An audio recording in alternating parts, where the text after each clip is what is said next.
Well, good morning, YouTube. How you folks doing? Oh, man, my crazy life. Mi vida loca. Well, I'm going to keep coming out here. I'm not a quitter, right? I'm going to do what I can to try to make this Pitbull sanctuary happen, right? My little Misfit Island experiment means everything to me, but I'm a realist, and my broken makes it difficult. And I'm trying to work through that and be patient best I can, but to be honest, I'm worn out. The situation with the house next door and my stalker, I'm down 20 pounds since all this kicked off. 19 to be exact as of this morning. It's crazy, man. Stress. Living with this complex PTSD and dealing with people stepping on my toes, and I could go on and on about how I don't handle things very well because of my broken, you know? It's tough. But it's been tough my whole life, you know? And I really got my hopes up that once I got out here, everything would change and it would all work out. I mean, it was a huge gamble coming from Cali to Wisconsin. Huge, man. I left everything and everyone I ever knew 2,000 miles away to do charity work for Pitbulls. And yet, I can't get no traction. Instead, I get stalkers on my gadget. I got people on YouTube that have been catfishing and blocking my videos and comments and just all over my nuts on YouTube because they don't have a life, right? And then I get the fucking stalker showing up out in front of my house 2 times, right? And on that front, let me enlighten a couple folks, right? The stalker that showed up at my house, this broad, drove all the way from Compton, California, which is further than what it was for me, right? I imagine it must have been damn near 3,000 miles for that broad to drive here. And then she shows up out in front of my fucking house, and I had no clue, right? I made the video. Some car goes driving by and goes, "Misfit Island?" I'm like, "Do you live around here?" You know, I was shocked how she knew who I was, right? YouTube channel name.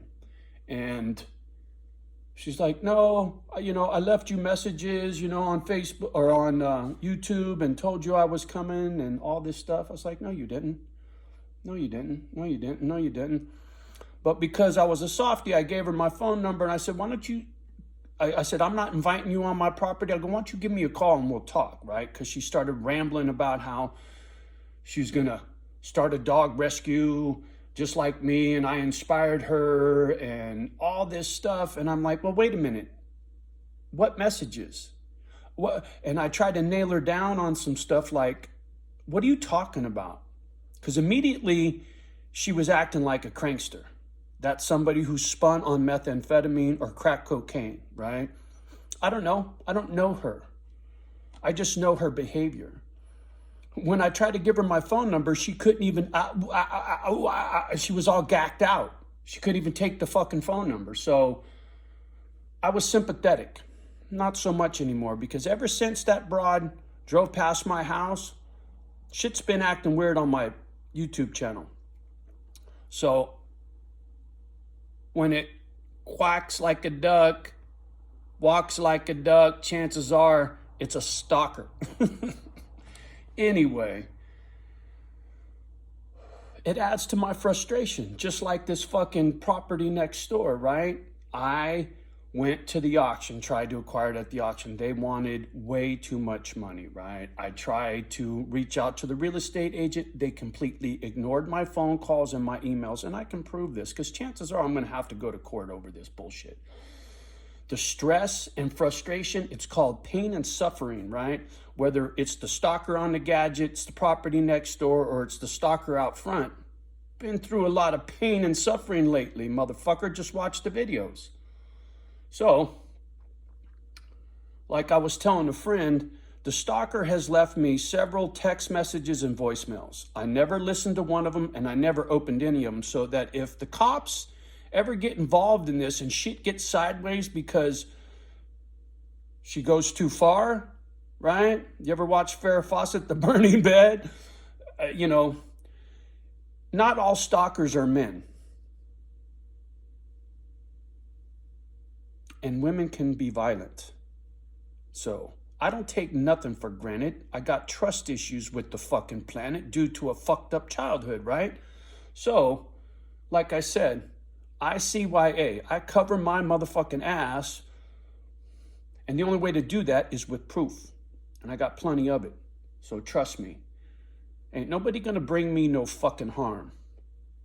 Any way, shape, or form when I'm sitting here trying to do charity work. Now, if the people that move in next door become a fucking problem and I got to split, then so be it. But until then, I'm going to step out here every fucking morning, do my little morning meditation with my coffee, connect with you folks. Hopefully one day the word will spread before I got to get the fuck out of here. Maybe whoever moves in next door will be part of the Misfit family.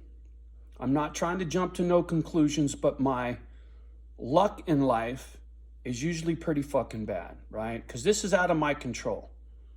I put in a $20,000 offer on a piece of property that's worth maybe 10 or 15, right? How they sold it for $39,000 is beyond me, which makes me wonder, stalker, did you buy the fucking place next door? Because if you did, it's restraining order time, bitch. I don't know, but my gut tells me it's trouble. And maybe that's just me being paranoid because of my fucked up childhood, right? I don't know. Really, I don't.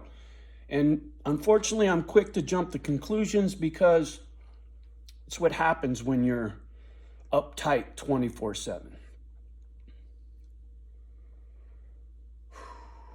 Look, I'm about to say something, and it's going to be very hard for most folks to hear. And it's violent, and it's sexual in nature, and if you don't want to hear it, you need to turn off the video. You've been warned, right? Because I got to give an example just how bad shit has been in my childhood and how I get wound way too fucking tight because of it. Look, when I was a little kid living in this shit apartment in Redwood, it was just me and mom at this time. My two younger brothers were still in the foster home, and I just moved back home with mom after being in the foster homes for 5-6 years. And I was real excited to be back home. We were in this little shit apartment with a little itsy bitsy table with just 2 fucking chairs. No TV, no telephone. We couldn't afford either one. Back then, your telephone was bolted to the fucking wall. So, spent a lot of time just hanging out with mom, and then I would try to wander around the neighborhood and meet people. I was just a little fucking kid, right? I want to say it was summertime when I came home because school hadn't started yet. And I remember I was just playing in the carport downstairs and stuck close to home. I didn't know anybody in the neighborhood. I couldn't go knock on somebody's door and say, hey, you want to play, right? So one day I'm downstairs playing in the fucking carport or whatever. Mom had, I think she had an old car. No, I don't think she had a car yet. Anyway, I meet this old man, Willie, downstairs. I said I wasn't going to tell this story no more, but I need to make a point. And this is about as big of a point as I can make. So there was this old man, Willie, downstairs. He was an old black guy. He drove a Cadillac. He wore fancy clothes, lived in a little shit apartment, but he fronted like he was something, but he really wasn't. You know what I'm saying? And so Willie was being nice to me and he kind of befriended me, right? And so I went upstairs and was like, oh, Mom, I met this guy, Willie, blah, blah, blah. And Mom's face turned red and she got so fucking angry. She says, don't you talk to him. You leave him alone. Don't ever fucking talk to him. I'm like, Mom, what? He raped me. I snapped. I said, I'm going to kill him. Mom said, you can't kill him. Because if you kill him, who's going to protect me? Who's going to take care of me?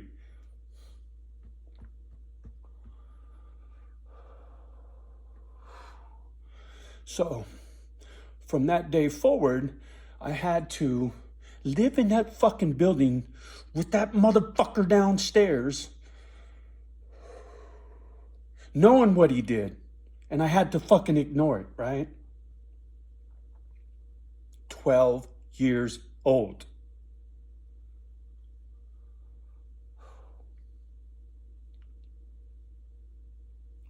So when you want to judge me or you wonder why I behave the way I do, there you go, right?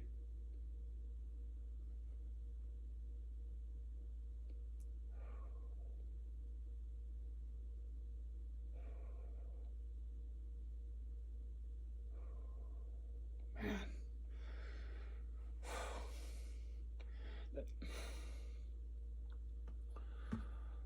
Fucks with me telling that story. Sometimes I regret not killing him. Looking back, I was like, fuck, if I was 12 years old, I could have killed him and got away with it, right? They would have been temporary insanity, right? I was going to take a baseball bat to his fucking head. I had it all planned out. Just...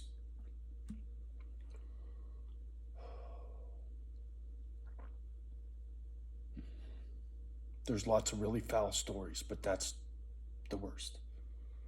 And I needed to make a point, so there you go. So when I say I'm committed to these dogs and this charity and my entire life, it's because I trust these dogs. They've never broken my trust. They always love me. You humans, not so much.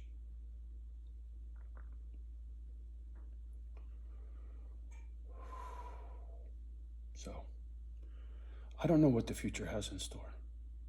I don't. No one does. I know we're in for some hard times. There's no doubt about that. All you got to do is look at the latest videos about our president's kid. Are you kidding me? And the fact that he's going over to Saudi Arabia to